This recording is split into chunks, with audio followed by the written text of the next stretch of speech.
जय हिंद दोस्तों, मैं किशन आप सबका एक बार फिर से स्वागत करता हूं आज के डिफेंस समाचारों में। तो बढ़ते हैं पहले डिफेंस अपडेट की तरफ। दोस्तों, 5th generation fighter jet FGFA programme को लेकर एक महत्वपूर्ण बात सामने आई है। आप सब जानते हैं कि भारत और रशिया Su-57 प्लेटफॉर्म पर आधारित एक परियोजना पर काम करने के लिए राजी हुए थे, जो कि 2018 में खत्म कर दी गई। लेकिन इसके आधिकारिक बयान हमारे सामने नहीं आए, लेकिन कुछ रिपोर्ट्स इसको लेकर आप सामने आई हैं, जिसकी वजह से पता चला है कि आखिर इस प्रोग्राम से भारत को पीछे क्यों हटना पड़ा। सबसे बड़ी बात यहाँ पर जो कही जा रही है वो ये कही जा रही है कि Bharat Sukhoi 30 MKI fighter jet की तरह FGFA में 2 सीटों वाला संस्करण चाहता था, लेकिन रशिया ने इसे पूरा नहीं किया। इसके अलावा जो क्रिटिकल टेक्नोलॉजी और डिजाइन स्पेसिफिकेशन थे, उसे लेकर भी दोनों देशों के बीच विवाद रहा। सबसे बड़ी बात यह थी कि इस परियोजना की एक बड़ी हुई लागत भी थी। शुरुआती अनुमानों के अनुसार इसकी कुल लागत $30 बिलियन थी, जिसमें कि रशिया 250 विमान और भारत 144 विमान खरीदने की योजना बना रहा था। हालांकि ट्विन सीटर वाला संस्करण अगर भारत के लिए बनता तो ऑब्वियस सी बात है इसकी कॉस्ट काफ़ी ज़्यादा होती पर एयरक्राफ्ट, जिसमें कि बुनियादी ढांचे, अपग्रेडेशन और अतिरिक्त निवेश भी करना पड़ता, और ये भारत के डिफेंस बजट पर काफ़ी प्रेशर डाल सकता था। इसके अलावा दोस्तों एक बात और यहाँ पर सामने आई, वो ये है कि भविष्य की ज़रूरतों या फिर बजट या बाधाओं के आधार पर भारत इन फाइटर जेट की सीमित संख्या खरीद सकता था। लेकिन भारत का FGFA प्रोग्राम से बाहर निकलना बहुत ज़रूरी भी था, क्योंकि इसके आधार पर ही भारत ने अपने स्वदेशी फाइटर जेट विकास की रणनीति में काम करना शुरू किया। हालांकि रशिया ने इसके बाद भारत को टेक्नोलॉजी ट्रांसफ़र, संयुक्त विकास और कई तरीके की जो फ़ायदे हैं उनकी पेशकश की। लेकिन यहाँ पर भारत के लिए प्रॉब्लम थी, एक तो इसकी कॉस्ट बहुत ज़्यादा थी, दूसरा टेक्निकली रशिया भारत को कई सारी चीज़ें नहीं दे रहा था। इसलिए भारत ने अपने AMCA प्रोग्राम पर ध्यान केंद्रित किया है। चलिए बढ़ते नेक्स्ट अपडेट की तरफ। दोस्तों, भारत के startup new space research technology ने एक नया PYGM ड्रोन तैयार किया है। यह अत्याधुनिक ड्रोन काफ़ी हल्का डिज़ाइन का है। इसमें कई सारे फीचर्स हैं जो कि इसे मिलिट्री ऑपरेशन के लिए एक गेम चेंजर बनाते हैं। PYGMY इसका हल्का डिज़ाइन हवाई और जमीनी प्रक्षेपण दोनों की अनुमति से देता है, जिससे कि इसे अलग अलग तैनाती के लिए अनुकूल बनाया जा सकता है। साथ ही इसमें पेलोड भी लगाए जा सकते हैं, यानी कि किसी खास मिशन के हिसाब से इसे अनुकूलित किया जा सकता है।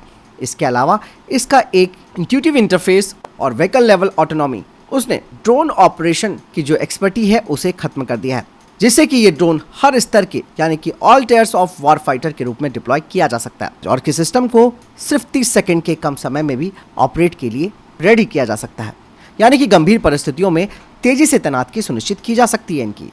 कहा यह जा रहा है कि न्यू स्पेस टेक्नोलॉजी का ये जो PYGMY ड्रोन है वो मॉडर्न वॉरफेयर में एक विघटनकारी शक्ति हो सकता है। साथ ही दोस्तों ये हमारे जो जमीन पर सैनिक है उनके लिए एक शक्तिशाली उपकरण बनेगा। हालांकि इसके कई सारे जो स्पेसिफिकेशन है उसके बारे में कोई जानकारी नहीं आई है। न्यू स्पेस का ये जो ड्रोन है वो सैन्य अभियानों में ड्रोन टेक्नोलॉजी के उपयोग के तरीकों को बदलने का बड़ा वादा करती है, यानी कि उपयोग में यह आसान है। इसकी अडेप्टेबिलिटी, इसके अलावा आक्रामक और रक्षात्मक यानी कि ऑफेंसिव और डिफेंसिव एप्लीकेशन में PYGMY को युद्ध के मैदान में एक डिस्ट्रप्टिव फोर्स के रूप में मान्य करेगा। चलिए बढ़ते हैं नेक्स्ट अपडेट की तरफ। दोस्तों, टर्की एरोस्पेस का जो TIA कान प्रोग्राम है उसका अब दूसरा प्रोटोटाइप पूरा होने वाला है, और ये नेक्स्ट जनरेशन के विमान के विकास में एक महत्वपूर्ण कदम माना जा रहा है। लास्ट असेंबली और इंजन इंटीग्रेशन प्रक्रिया इस साल जून या जुलाई तक पूरी हो जाएगी, और उसके बाद इसके व्यापक उड़ान परीक्षणों की एक सीरीज की जाएगी। 2024 में पहले ही आप सब जानते हैं कि कान प्रोटोटाइप की पहली सफल उड़ान भी हो चुकी है, और दूसरा प्रोटोटाइप बड़े पैमाने पर उत्पादन शुरू होने से पहले अपनी प्रदर्शन क्षमताओं का आकलन करने और इसके डिज़ाइन को और ज़्यादा परिष्कृत करने के लिए कठोर परीक्षण कार्यक्रमों से ये गुजरेगा। तुर्की का दूसरा प्रोटोटाइप पूरा होना एरोस्पेस इंडस्ट्री में तुर्की की बढ़ती हुई शक्ति का प्रतीक है। ऐसे में दोस्तों ये भारत के लिए भी एक बहुत बड़ी बात है, क्योंकि भारत को भी अब इस प्रोग्राम से बहुत कुछ समझना चाहिए, क्योंकि समय रहते ही हमें अपने फाइटर जेट को बनाना होगा AMCA को, नहीं तो हम और ज़्यादा पीछे हो जाएंगे। चलिए बढ़ते हैं नेक्स्ट अपडेट की तरफ। यूनेशन टाइम की एक खबर के मुताबिक भारत ने फिलीपींस को ब्रह्मोस सुपरसोनिक क्रूज मिसाइलों की जो डिलीवरी की है, उसके बाद से अब चाइना की पीपल लिबरेशन आर्मी ने अब एक WZ-7 सोरिंग ड्रैगन ड्रोन को फिलीपींस के करीब उड़ाया है। रिपोर्ट्स कहती हैं कि WZ-7 ड्रोन पश्चिमी फिलीपींस सागर के आसमान से गुजरा, और दोस्तों भारत से फिलीपींस ने जो ब्रह्मोस मिसाइलें ली हैं उसका साफ तौर पर मतलब है कि क्षेत्र में चीन की आक्रामकता का मुकाबला किया जा सके और फिलीपींस अपनी रक्षात्मक क्षमताओं को बढ़ाना चाहता है। इसीलिए फिलीपींस का ये एक रणनीतिक कदम है। यानी कि दोस्तों ब्रह्मोस मिसाइलें जैसे ही फिलीपींस पहुंची उसके बाद से चाइना ने अपने WZ-7 ड्रोन को ऑपरेट करना शुरू कर दिया है, खास करके फिलीपीन की निगरानी करने के लिए। WZ-7 की अगर बात की जाए तो उसकी सर्विस सीलिंग 60,000 फीट है। इसकी रेंज लगभग 4,350 मील है। हालांकि जो डेटा उपलब्ध कराया गया है इसे लेकर उसमें कहा जाता है कि इसका 10 घंटे का इंड्योरेंस टाइम है, लेकिन रियलिटी में ये इससे भी ज़्यादा का हो सकता है। बढ़ते हैं नेक्स्ट अपडेट की तरफ। दोस्तों DRDO अब अपनी cutting edge counter drone technology पर काम कर रहा है, जो कि डायरेक्टेड एनर्जी वेपन्स होंगे, जो कि कई प्रकार के हवाई खतरों को बेअसर करने में सक्षम होंगे। कुछ डॉक्यूमेंट्स जो सामने आए हैं उससे पता चलता है कि डायरेक्टेड एनर्जी वेपन्स उन दुर्भावनापूर्ण उद्देश्यों के लिए इस्तेमाल किए जाएंगे जो कि भारत के लिए एक बड़ा खतरा बन सकते हैं। Directed energy weapon long endurance drones को भी खत्म करने की क्षमता रखते हैं, जिन ड्रोन्स का इस्तेमाल अक्सर निगरानी के लिए किया जाता है। इसके अलावा ये जो हथियार हैं वो आने वाली क्रूज मिसाइलों के इलेक्ट्रॉनिक्स को भी बाधित कर सकते हैं और संभावित रूप से उनके इम्पैक्ट से पहले ही उन्हें निष्क्रिय भी कर सकते हैं। हालांकि दोस्तों इसे बनाना भी काफ़ी कॉम्प्लिकेटेड है, इसीलिए इन चुनौतियों के बावजूद भी DRDO के द्वारा डायरेक्टेड एनर्जी वेपन का विकास ड्रोन डिफेंस में आगे रहने की भारत की प्रतिबद्धता को दर्शाता है। जैसे कि मैंने कहा कि टेक्नोलॉजिकल बाधाएं भी इसमें मौजूद हैं, लेकिन डायरेक्टेड एनर्जी वेपन्स भविष्य में युद्ध में गेम चेंजर साबित होंगे।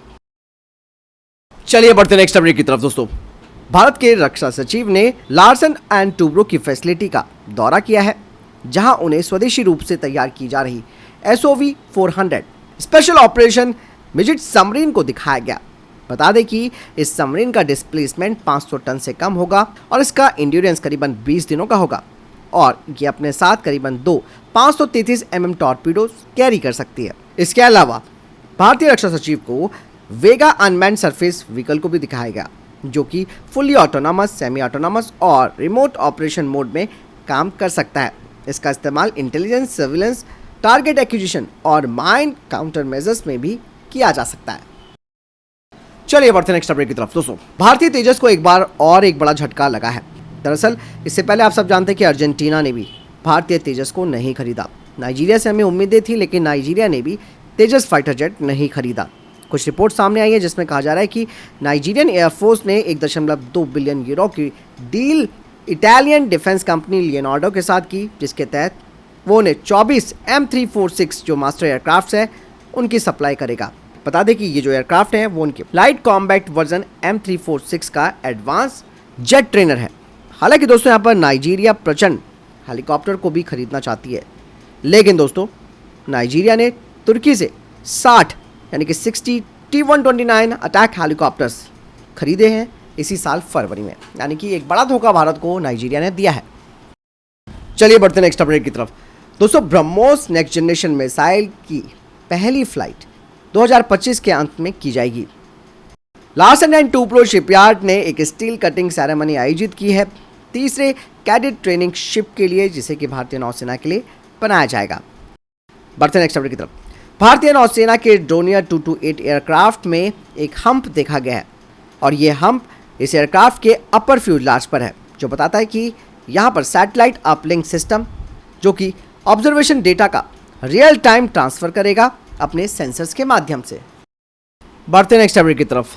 दोस्तों तेजस मार्क 1 फाइटर जेट के लिए कावेरी 2.0 इंजन विकसित करने की गैस टरबाइन रिसर्च एस्टेब्लिशमेंट की योजना अब इसके रणनीतिक यानी कि स्ट्रेटेजिक औचित्य पर सवाल उठाती है। 90 किलो न्यूटन के लक्षित थ्रस्ट आउटपुट के साथ कावेरी 2.0 तेजस मार्क 1 फाइटर जेट के लिए एक लॉजिकल अपग्रेड लगता है, जो कि वर्तमान में अमेरिकी F404 इंजन का इस्तेमाल कर रहे हैं। लेकिन यहाँ पर जटिलताएं कुछ और हैं, क्योंकि भारत का जो आने वाला AMCA फाइटर जेट है उस पर भी एक बड़ा खतरा मंडरा रहा है। इस 5वीं पीढ़ी के फाइटर जेट को अधिक शक्तिशाली इंजन की जरूरत है, जिसमें कि करीबन 110 किलो न्यूटन थ्रस्ट क्लास का इंजन चाहिए। इसके अलावा रिपोर्ट से पता चलता है कि GTRE AMCA इंजन के लिए एक अंतर्राष्ट्रीय भागीदारी के साथ सहयोग कर सकती है, जो कि एक शक्तिशाली 130 किलो न्यूटन थ्रस्ट उत्पन्न करने वाला जो इंजन है उसका कोर तैयार करेंगे, जिसका इस्तेमाल भारत के भविष्य के 6ठी पीढ़ी के जो लड़ाकू प्रोग्राम है उनमें किया जा सकता है। हालांकि यहाँ पर कावेरी 2.0 का जो उद्देश्य है वो क्लियर नहीं है। वहीं जो इस प्रोग्राम से रिलेटेड लोग हैं उनका कहना है कि यदि AMCA इंजन को मॉड्यूलरिटी को ध्यान में रखकर डिजाइन किया गया तो इसे 2 दशकों में मिड लाइफ अपग्रेड किया जाएगा और इसी दौरान इसे तेजस मार्क 1 फाइटर जेट को पावर देने के लिए डिट्यून्ड भी किया जा सकता है। मतलब साफ है कि इसके थ्रस्ट आउटपुट को कम किया जा सकता है। कावेरी 2.0 इंजन भारतीय इंजीनियरों के लिए एक मूल्यवान अनुभव प्रदान करने के लिए एएमसीए की दिशा में एक कदम के रूप में काम कर सकता है और राष्ट्रीय सुरक्षा और आत्मनिर्भरता के कारणों से स्वदेशी इंजन विकसित करना और आकर्षक हो सकता है। यानी कि एक सफल कावेरी 2.0 को अन्य देशों को भी इसी तरीके के फाइटर जेट को चलाने वाले खरीदार मिल सकते हैं। लेकिन यहाँ पर यह बात साफ नहीं है कि जीटीआरई कावेरी 2.0 को प्राथमिकता देगा या फिर तेजस मार्क 1 ए मिड लाइफ अपग्रेडेशन के लिए एक अलग एएमसीए इंजन को तैयार करेगा, ये साफ नहीं है। लेकिन डिफेंस एक्सपर्ट्स का कहना है कि कावेरी 2.0 जैसे नए इंजनों को विकसित करने में समय लगता है, जिसे एएमसीए इंजन और इसकी डिट्यूनिंग क्षमताओं को परिष्कृत करने पर बेहतर तरीके से खर्च किया जा सकता है। साथ ही डिफेंस एक्सपर्ट्स का मानना है कि एएमसीए इंजनों के ऐसे वेरिएंट भी विकसित करने चाहिए जिनका इस्तेमाल भविष्य के स्टेल्थ यूसीएवी, ट्रांसपोर्ट एयरक्राफ्ट, स्थानीय रूप से विकसित जो कमर्शियल विमान है उनमें इस्तेमाल किया जा सके, यानी कि जिसका आगे भविष्य में इस्तेमाल छठी पीढ़ी के प्लेटफॉर्म्स पर भी किया जा सके। दोस्तों, जापानी सेना के 2 हेलीकॉप्टर एक ट्रेनिंग एक्सरसाइज के दौरान क्रैश हो गए। यह हादसा रात के वक्त हुआ है। बता दें कि चालक दल के एक सदस्य का शव समुद्र में बरामद किया गया है। बाकी के बचे हुए 7 सदस्य अभी लापता हैं, जिनकी तलाश की जा रही है। बता दें कि जापान की मैरीटाइम सेल्फ डिफेंस फोर्स के दो MS-60 के हेलीकॉप्टरों ने चालक दल के 4 सदस्यों को लेकर उड़ान भरी थी, लेकिन टोक्यो से लगभग 600 किलोमीटर दक्षिण में एक द्वीप के पास उनका संपर्क टूट गया। हालांकि घटना का पता नहीं चला है, लेकिन कहा जा रहा है कि दुर्घटना होने से पहले दोनों हेलीकॉप्टर्स एक दूसरे से टकराए होंगे। तो फिलहाल ये थे अब तक के टॉप डिफेंस अपडेट्स। वीडियो के संबंध में कोई प्रश्न जवाब या आपको कोई सवाल है कमेंट सेक्शन में लिखकर जरूर पूछ सकते हैं। मिलता हूं नए वीडियो के साथ। चैनल जो सब्सक्राइब कीजिएगा। जय हिंद, वंदे मातरम।